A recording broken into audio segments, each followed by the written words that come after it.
Most of us have a wallet filled with credit or rewards cards that recognize you for your loyalty. But does your wallet really have to be crammed with all those cards? Our question this week, how can I decide from the numerous rewards cards out there the best ones to meet my needs? Patrick Sojka is founder of RewardsCanada.ca. Thanks for being with us. Hey, thanks for having me on, Amanda. So let's start with, there's a whole number, obviously, of a vast array of different types of awards programs. Are there some that are just materially better that a consumer should be able to say this one is just better than another one? Basically, yeah, you could say that. I mean, there are so many different programs out there that you can pick from. Some are better for some people, while others are better for others.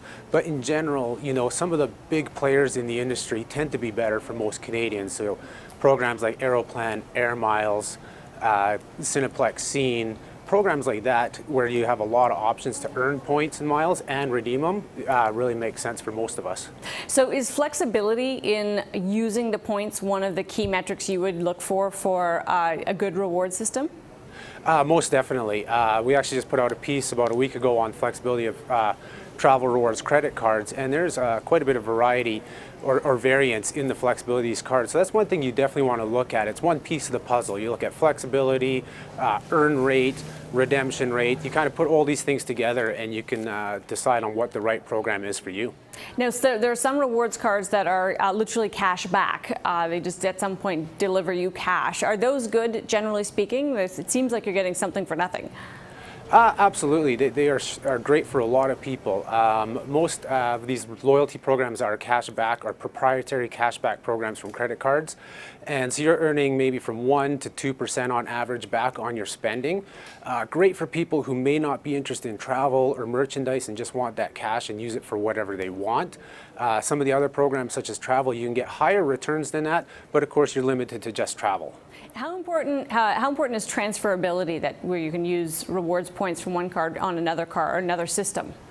For some people, it's very important. I know for me, it's huge. I'm a big proponent of membership rewards from American Express because you can use your points for any travel through their program, but then you can also convert them to Aeroplan, to British Airways Executive Club, Starwood Preferred Guest, all these different programs that just give you a wide variety of options to use these points on. You know, redeeming through a proprietary credit card program, great for economy class flights. Using a program like Aeroplan or British Airways, great for business or first class flights. So having that option really opens up a world of rewards in terms of travel. You really could have you know, dozens of different kinds of rewards plans through different cards in your wallet. Why is it better to focus on only a few of them? You know, you basically don't want to spread yourself too thin. It doesn't hurt to join a lot of programs and earn points in them if it's a place that you shop at a lot or a hotel you stay at a lot. But by focusing on 1, 2, 3 programs, you accumulate your points and miles a lot faster and you reach those rewards that much faster as well. So let's talk about the cost, the hidden cost sometimes, but otherwise the sometimes visible costs of some of these. Is it worth paying for a card that gives you rewards? Absolutely. You know, a lot of the credit cards that you pay for have annual fees that you get.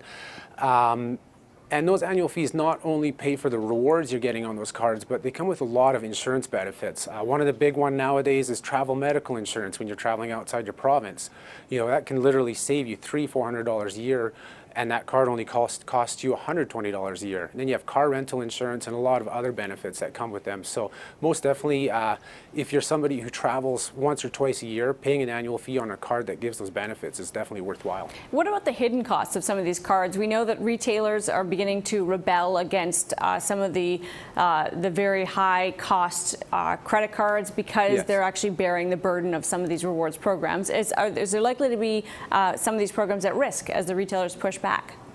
I think so. We've seen so far this year kind of a mixed bag on this whole credit card merchant fee issue that kind of started up in April when Visa and MasterCard voluntarily agreed to have an average of 1.5% rate that they charge merchants.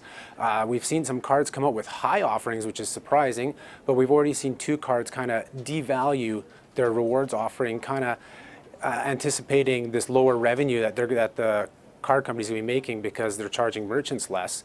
But I've also seen, you know, There are hidden costs with these programs, but you have one gas station that offers rewards on one corner and the other across the street doesn't, but they're still charging the same price. So I think the hidden costs are more so to the merchants than to the consumer. So just tell me, what are some of the tips to maximize your points if you're using rewards cards? Okay, so number one, if you are using a rewards credit card, put everything on that card. Doesn't matter if it costs $1 or $1,000. As long as you're paying off your balance every month, you should be rewarded for your spending, and so put it on your credit cards. Double dip. So if you're going grocery shopping, shop at a place that offers, say, Air Miles or Aeroplan miles, and use your rewards credit card to pay for that purchase, and then that way you're earning those miles twice. Those are some of probably the two biggest tips you can use in earning the most miles for your reward programs. All right, Patrick, great to have you with us for this. Great, thanks, Mana. Patrick Sojka is founder of RewardsCanada.ca.